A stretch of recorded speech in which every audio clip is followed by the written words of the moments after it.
大家好，我是客家佛教中心的小金讲法师，是尊贵的赞图古仁波切的弟子。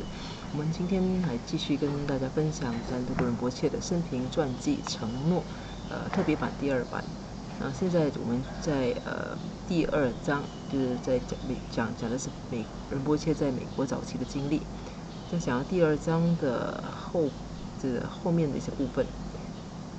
那上一期我们谈到仁波切，就是他因为他在怎么说，他在家里呢，虽然养父是很疼他，但是就是却一直想要把他塑造成自己想要的那一个人。那所以呢，仁波切想做的事情一直没有办法做到。仁波切一心只想要学佛，他对其他东西一点都不感兴趣。但是家人呢对此是非常反对的。那仁波切每一次如果要到佛法中心去的话呢，就会遭到各种阻挠，甚至会遭受责骂。那正因如此呢，仁波切他就没办法的情况下，他从小呢就想到了要离家出走。那第一次离家出走呢，是在9岁那一年。9岁那一年，当然就是可能就是没有太完善的计划。那当时跟一个同年龄的孩子一起，那同年龄孩子呢，其实没有办法坚持。仁波切就是他们当天晚上就已经被就是家里的大人们发现了他们的计划。那结果算是第一次的出逃呢，是以失败告终的。那第2次离家出走呢，是仁波切在12岁那一年。这一次是比较有计划性的。仁波切打算就是前往的地方呢，是距离他住家大概6-7个小时车程的华盛顿的佛教中心。但是他虽然成功抵达了华盛顿，但是当时由于他年纪还小，才12岁，未达就是法定年龄，18岁的法定年龄，所以中心的人呢就没有办法接受他，就规劝他就是回家去。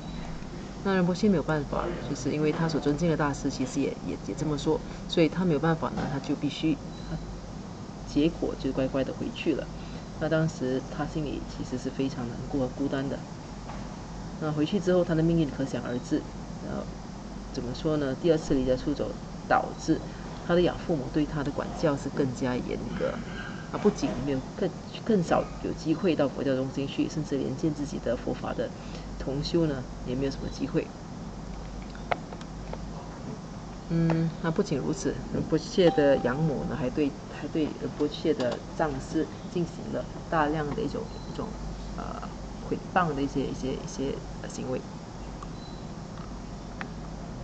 那这是我们上一期所听的地方。那今天接下去再谈的是仁波切的下一个离家出走，绝望的最后计划。那2次的失败，其实让仁波切相当沮丧。那仁波切呢，当时就是他其实一直就是处于这样子的情况，没有办法。他对于他感兴趣的佛法，家人是拼命反对的。那家人要他做的一切事情，很世俗的一些事情呢，就恰恰好是仁波切完全不感兴趣的。所以在这样子的一种情况下，要逃离也逃离不了。所以仁波切是非常绝望。这个呢是这一页谈到的是他在第1次跟第2次出逃之间所发生的一件事情。那在第一次出逃和第2次出逃之间的仁波切曾经想要结束自己的生命。第一次想要结束自己的生命，就在复活节之后，他就杖茶吞下过量的药物，并向文殊菩萨祈愿：倘若此生我不能修持佛法，倘若我不能离开我的养母，那就请帮助我投生，请让我死去。第2天早晨，他醒来的时候，他觉得沉闷与绝望，自杀失败了，换来的是一阵痛苦、厌恶的头痛。然而复活节当天，他依然与养母一起出门去走亲访友、送礼物，假装一切都很好。第2次尝试自杀是在同年的冬天。深感绝望的仁波切待在附近一间被人遗弃的房子里。想让大雪的寒冷将自己冻得窒息而亡。又一次，他向文殊菩萨祈愿，恳求他帮助让自己死去，但由于天太冷了，冷得让人无法停止颤抖和入睡，他最终唯有回到家里。在这多次尝试期间，仁波切在一本书里读到，如果一个人抱着背诵长寿佛或者无量寿佛的经咒，那么这个人的寿命就会缩短，最终将死去。他联系了堪苏洛桑达信仁波切的资深弟子兼自己的同修麦克，恳求他教自己背诵该经咒。麦克问他为什么要这么做，但当他听了仁波切的回答之后，他就建议这位年轻的朋友，这并不是解决事情的方法，你应该耐心点，你不能对抗，你不能做这些事情。仁波切回答道，我并不是在试着与他对抗，我只是在寻找可以进行修持的新生活。幸运的是，麦克仍然拒绝叫仁波切持诵这个经咒。家里的抗争和巨大障碍永远不会妨碍仁波切追寻佛法。就算家里的爆笑声变得越来越频繁，他受到的鞭打越来越重，仁波切仍强烈地认为自己必须修行佛法。自杀的想法经常出现在脑中，而其唯一动力便是摆脱这种不能修持佛法的生命，重新在能修持佛法的新环境中投身。那这一个讲的是在我们刚才说仁波切第一次出逃在9岁，那第二次出逃呢是在12岁。那在第一次出逃跟第二次出逃之间的仁波切也还没有停止过想办法，就是怎么说呢？想办法摆脱他目前的生活。那既然出逃是相当渺茫的，所以仁波切曾经想过要结束自己的生命。第一次呢，他用藏茶吞下过量的药物，他祈求文殊菩萨让他死去。他祈求文殊菩萨帮助他能够投身到一个能够修持佛法的地方。但是由于可能没有经验或者是计划不完善，他结果还是没有死去。那醒来之后只有头痛。那但同年呢，怎么说呢？在同年的冬天，仁波切再度尝试自杀，那是第二度尝试自杀。那当时他想要让自己冻死，但是由于天气真的太冷了，那结果还是没有办法，还是失败了。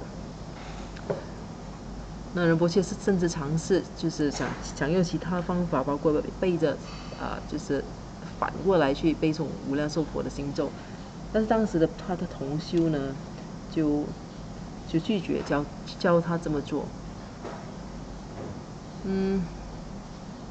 那这是在第一次出逃跟第二次出逃之间所发生的一些事情。仁波切就这段时间的仁波切学习佛法一样面对很多障碍，但是他依然无论障碍再怎么大都好，都没有办法阻止他学佛。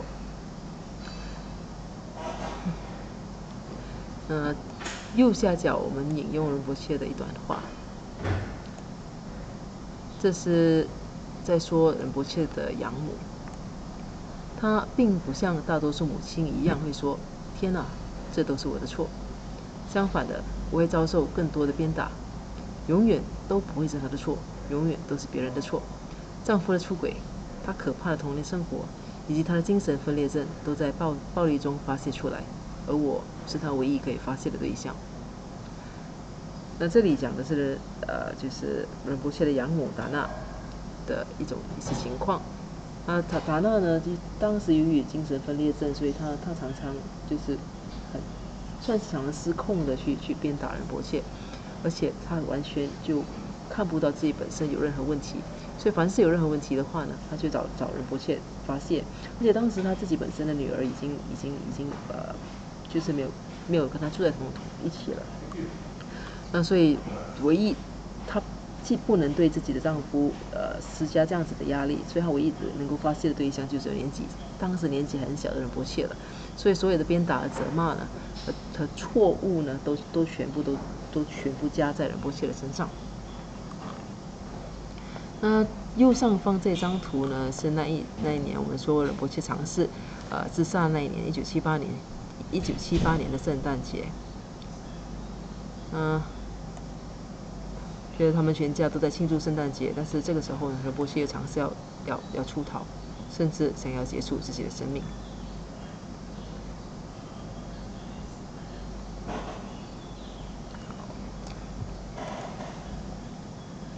那么翻开下一页，那这一页呢，主要是仁波切家里的一些跟家人的一些合照。上方的这一张照片呢，是仁波切与堂姐妹及他们的孩子的合照。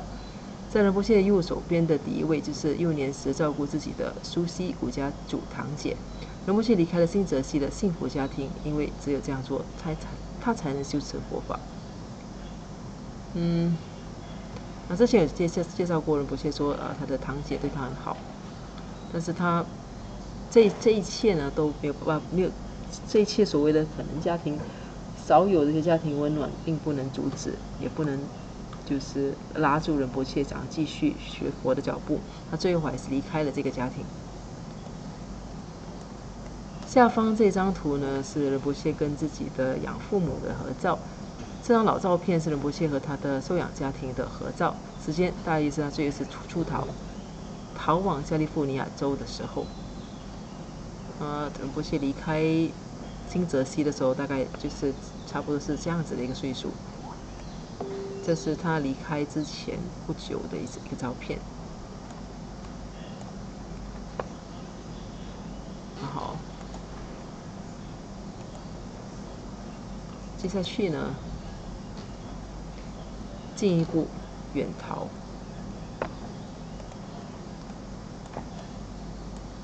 在自杀未遂后的那个夏天，仁波切进行了第3次出逃。养父母出门后，仁波切给他们留了一张便条，诉说自己在家里所承受的痛苦。他离开了豪威尔，他便车到纽约州，希望能够留在景色苍翠、气氛静色的卡斯基尔山。当得知那里的冬天让人难以忍受后，他决定一路往南，前往加利福尼亚。然而，在他身上的钱只够1/3的车程。当巴士到达印第安纳波利斯时，售票员发现仁波切的车票根本不足以让他乘抵加利福尼亚，于是仁波切被迫走下巴士。在那里，他身无分文，也没有食物，所以他开始搭便车。途中，仁波切遇到了一场严重的暴力冲突，他被人用枪指着。就在冲突地点四处走动时，警察将他抓住，并要他提供自己的真实姓名。警察在核对他的名字时，发现关于仁波切的全境通告。因为布加雅一家发现仁波切不见后，便向警局报案。于是警察给仁波切家里打了电话。仁波切恳求警察放他走，但结果却是在监狱里待了1个晚上。警察感觉到仁波切苦苦哀求中的绝望，但说道：“他已经联系了仁波切的家长。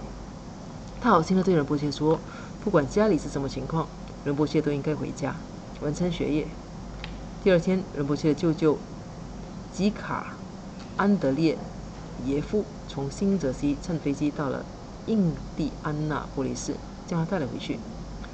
吉卡知道家里发生了什么事情，他直接但是关爱的建议说：“不要再逃了，如果你继续跑，他们会把你禁闭起来的。”当他们到达哈维尔时，吉卡的妻子马特扎舅母让仁波切和他们待在一起。他只是简单宽容地说道：“布尔查，不要逃了，你可以和我们住在一起。”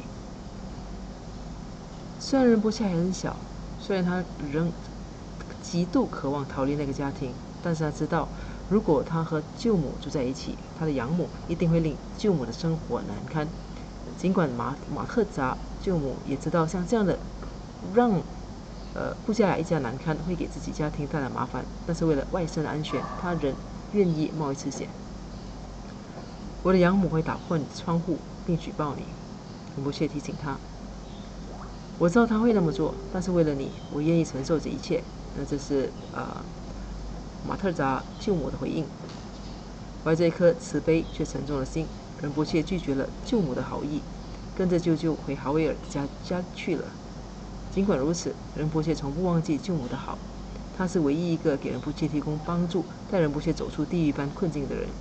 就在仁波切舅舅离开他回家之后，毒打、暴笑、虐待又开始上演。这一页讲的是仁波切的另一次的第3次的逃亡计划。那一次呢，仁波切他选择到纽约州，希望能够前往加利福尼亚，但是当时由于身上的钱是不够的，所以到达印第安纳波利斯时，仁波切就被逼下车。而且当时刚好发生了一场暴力冲突，仁波切甚至给人家用枪指着。就在警察怎么说呢，介入这件案子，在核对他的名字的时候，就发现原来这个孩子呢，已经被人下了一个全境的通告。知道这件事情之后呢，警察就开始给仁波切家里打电话，告诉他家里就是找到了这个男孩。虽然仁波切是苦苦哀求的，但是警察呢，就是依然劝告仁波切好好回家。那带他回后来到警局去把他领回家的是仁波切的舅舅吉卡的列耶夫。他专程从新泽西坐飞机到印第安纳波利斯，把仁波切带回去。那这个舅舅呢，那就是我们图上右上图的是另外一个不是。那他知道了整个情况，但是他还是一样的，就是作为成年人，他们都是就是好心的劝告叫仁波切不要逃了，因为他们知道如果再逃下去呢，仁波切的情况只会越来越恶劣，并不会越来越好。那在这时候，其实仁波切的舅母马特扎其实有提议有建议说想要收养仁波切，想让仁波切跟他一起住，但是由于仁波切深懂自己养父母的脾气，他知道如果说他去跟舅母一起住的话呢，那养父母肯定不会让舅母有好日子过，所以仁波切没办法就婉拒了他。但是舅母的这样子的一个提议，他的好意呢，仁波切就一直紧紧的记得，他感恩直到现在。那所以最终当然就是就是因为仁波切就太过照顾到其他人的一种情况，那最终选择了回到自己在好野的家里。那可想而知，回去过后呢，情况当然就是只有越来越恶劣，没有越来越更好，没有变得越来越好的。那所有的毒打啦、爆笑啦，又开始继续上演。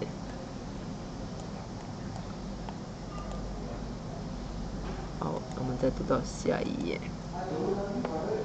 在下一页呢是最后的逃离。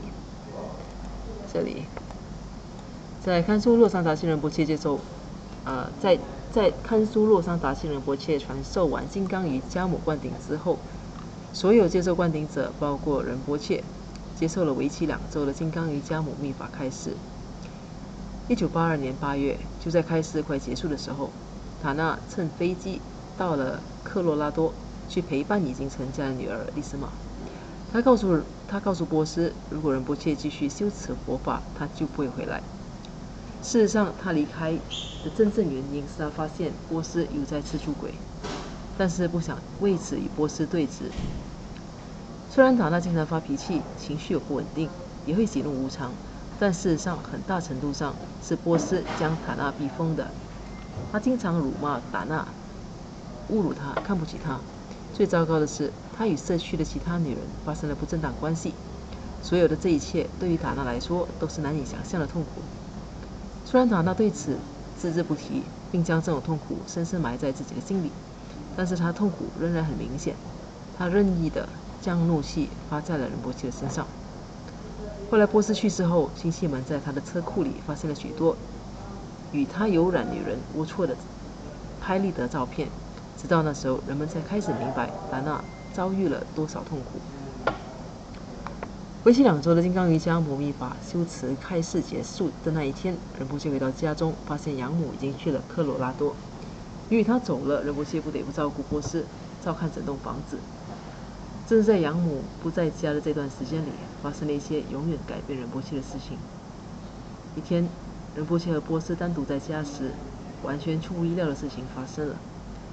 波斯突然说道：“麦克是一个犹太人。”他一遍一遍地重复，似乎在故意激怒自己的孩子。最终，仁波切说道：“那又怎样？他是我的朋友。不管怎样，他现在是佛教徒了。”波斯继续说道：“你不能和犹太人做朋友，他们是肮脏的。”那仁波切回答说：“他是我的朋友。”第一次，波斯指着门对仁波切说：“滚出我的房子。”仁波切感到高兴，但是又难以置信。他问道：“真的吗？确定吗？好，我会离开的。”他上楼收拾行李。那时候，收拾行李对仁波切来说已经是非常熟练的了。他清楚地知道自己要带一些什么。他装了一袋子的佛法书籍，一袋子的衣服。他只带了3件 T 恤，上面分别印着甲壳虫乐队、吉米·亨德、里克斯及大门乐队。当仁波切就要离开的时候，波斯改变了主意。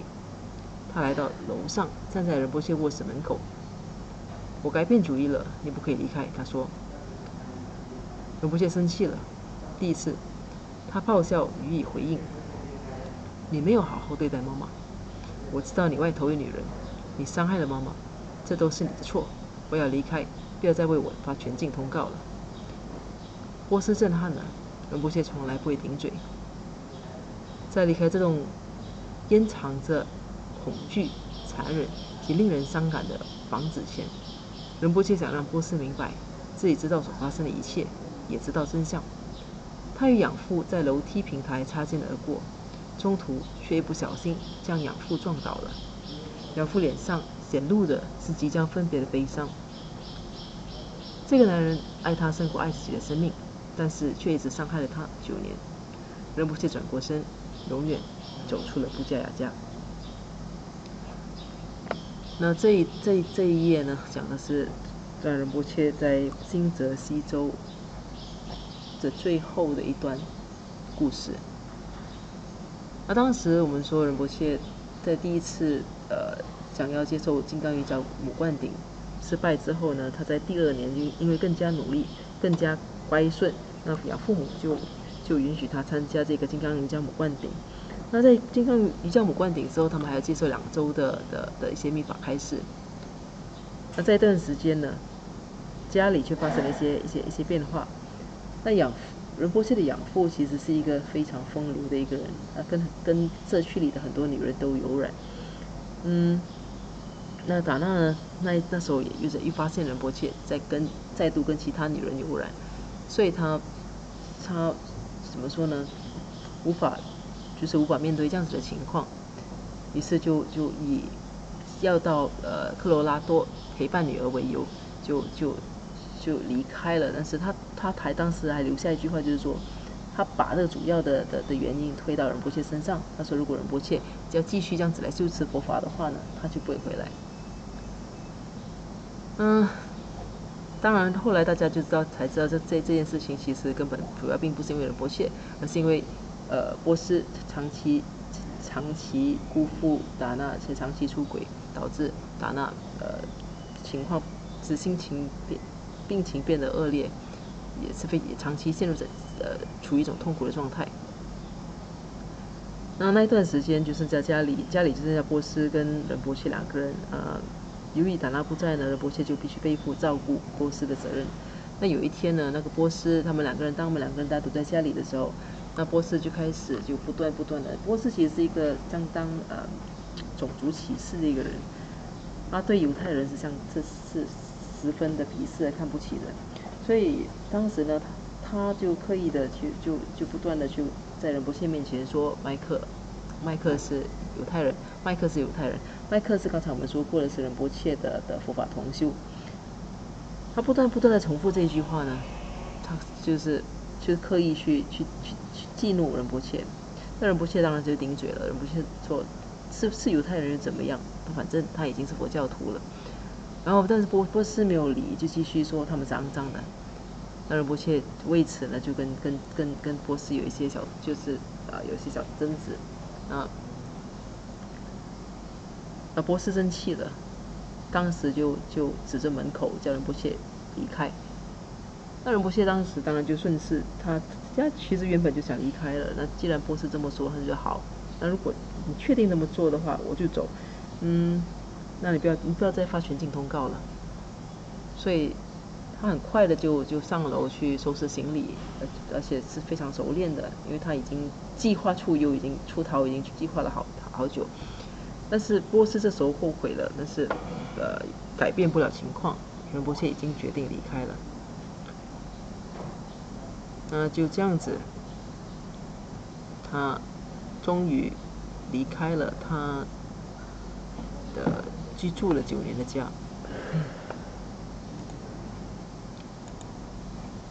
那接下来这一页呢，我们是看一看仁波切他的出逃的整个路线。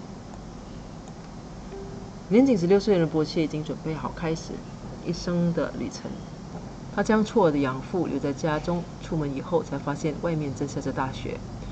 他在街上闲逛了一会儿，天气很冷，而且看不到任何交通工具。路上的汽车旅馆老板问他在做什么，要到哪里去。老板让仁波切在汽车旅店住了一夜。那一晚，他安稳稳地睡了一觉。接下来的一天又要继续他的旅程。第二天早上，他穿着印有吉米·亨德里克斯的 T 恤，颈上带着一条经加瓦仁波切加持的护身绳。他上了去纽约的便车。关于此次离开，仁波切在脑中计划了很久。他甚至在地图上找到了加利福尼亚的路线。从纽约出发，他可以选择往南或者是往北走。但随着冬季的临近，他决定走往南的路线。他寻找横穿美国的195公路，并为此搭了5到6天的便车。晚上，他在高速公路下的高地上过夜，这是危险路段上唯一安全的地方，而且在这里他也受到较少的干扰。因为身上只有50美元，所以他只能靠吃苹果为生。因为1美元可以买到1袋苹果，每袋装有12颗，所以非常便宜。他便车和之前多次的出逃经历，让仁波切迅速地掌握在大城市中生存的能力，同时也让他具备了洞察人们动机及识别可疑人物的本领。遇到动机不纯的可疑人物时，他便会不计一切代价躲得远远的。那是段充满伤痛和难以言语的经历，没有任何一个青少年应该经历那一切。仁波切甚至会穿着鞋子睡觉，因为他从来不知道什么时候自己就得随时起身逃跑。如今仁波切有着非常敏锐的阅人能力，这种技能在他年少期间面临街头上各种危险情况时得到了磨练。仁波切意识到，在美国出逃的青少年失踪、落入社会阴暗角落是很常见的事情。令人恐惧的是，如果这些出逃的青少年被杀了，或者是陷入黑市和危险的交易中被剥削，都不会有人发现。仁波切的整个出逃经历只能被形容为一种单纯的求存。无家可归、又饿又孤独的经历，从此激励着仁波切向那些无家可归、贫困的人提供食物。这种强烈的愿望持续至今，并推动社区行动小组科学家相继出快速且非凡的发展。这个是讲的是仁波切那一次的出逃。他出逃过，其实身上没有什么钱，所以怎么说呢？他曾经在一个就是汽车旅店的老板曾经让他在那里住了一夜。那仁波切至今是非常感恩的。当时由于是冬天的，仁波切选择了往南的路线。他身上只有50美元，所以整个路上都是要省吃俭用的。那常常都只靠着吃苹果为生，因为苹果是最便宜的。而且呢，在这段时间，由于没有地方，就是没有钱，就没有地方可以怎么说呢？没有酒店可以入住，他只能在街上过夜，也就这样子在街上去训练成了很警惕的一种能力。而且他非常明白，就是又饥又饿又害怕的感觉，所以后来这一件事情呢，促使仁波切创建了科奇拉香济处，那专门给无家可归的人提供饮食和温饱等等。那套用仁波切的话，我知道无家可归是怎样的一种感觉，除了窘迫和羞愧，还有饥饿与寒冷。在一些我休息过的地方，醒来的时候可能还会发现结了霜。我会在路边，在纸箱上，在一切可能的地方醒过来，浑身颤抖。那这是仁波切的回忆当时的一种情况。中间呢，右边中间这张图是仁波切最后一次成功逃离家里之后，他逗留一个晚上的汽车旅馆。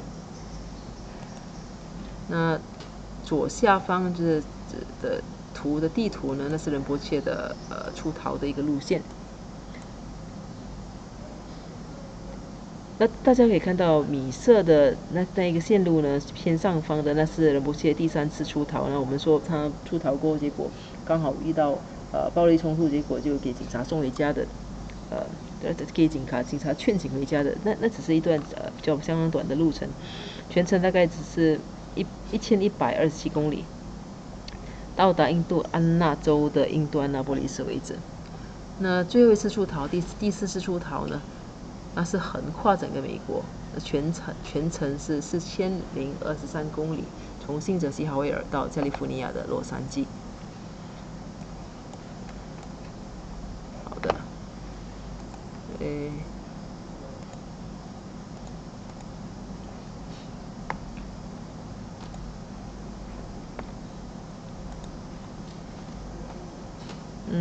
由于时间的关系呢，我们这一期还是没有办法把这一个，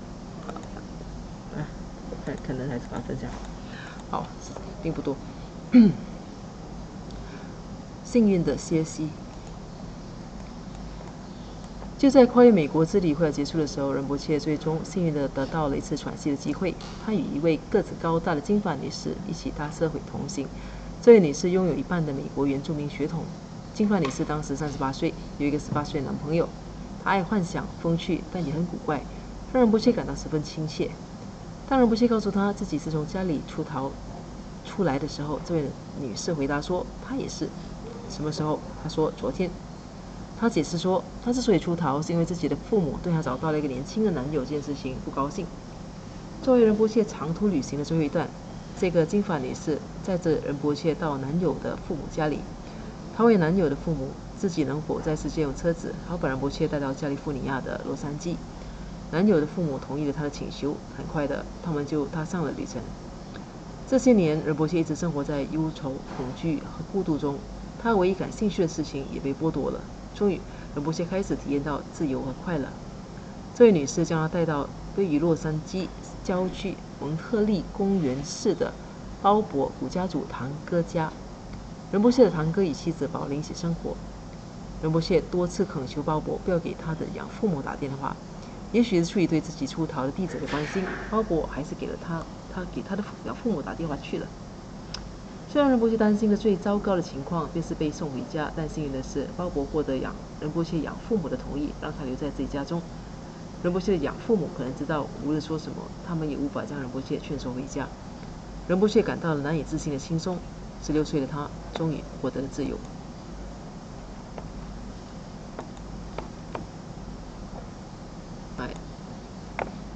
那这里说的是仁波切最后一次出逃的最后一站。那最后一站呢，他很幸运的就快结束的时候，他遇到了一个同样也是离家出走的一个金发女士。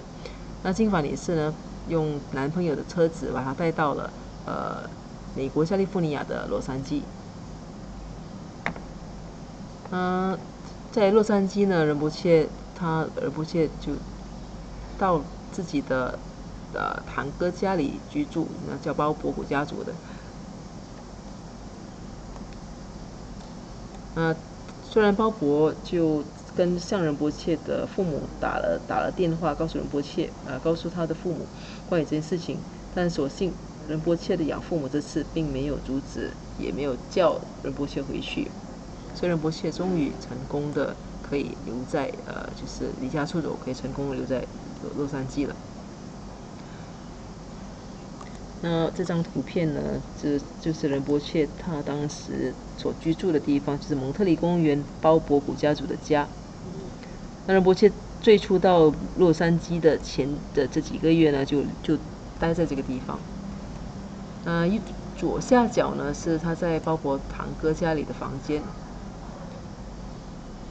仁波切对自己的堂哥当时很接受他，让他暂时在自己的家中，暂住的仁波切是非常感激的。那好，那我们这一期的分享呢就到这里。那其实这也是第2章节的结束。我们说过仁波切在美国的就是他的经历分成2个部分，前半部会是在第2章讲述，后半部会在第3章讲述。那后半部讲的就是仁波切成功离家出走到洛杉矶之后所发生的一切。那我们明天开始会跟大家分享第3章的内容。那今天结束之前呢，让我们做一个回向。如宝珍贵菩提心未生出者愿生出，已生出之菩提愿其不退转被增长。如宝珍贵之空性未生出者愿生出，已生出之空性宝其不退转被增长。愿使修一切功德，利所有众生诸法弘。显明至尊善慧名称师，所示佛法信要诸圣教。唯愿世至不离真上师，唯愿随时享有圣正法，并于地道功德圆满后，迅速证得金刚持果位。愿我趁此善根力，速即成就上师佛，一切众生尽无余，悉令安置是佛地。愿弘扬中喀巴，法王正法理则起，直系障碍之征兆，一切顺缘悉圆满。我及他人之3世，以指相属2之意，其愿上愿名称佛，教法永驻圣增长。愿昼吉祥，夜吉祥，昼夜60恒吉祥，一切事中皆吉祥。唯愿三宝常摄受，至尊上师咒永稳固，妙善法业普及遍十方，上位教法聚光照三域，众生未尽其请，恒常住。好，我们这期分享到这里结束，我们明天再见，谢谢大家。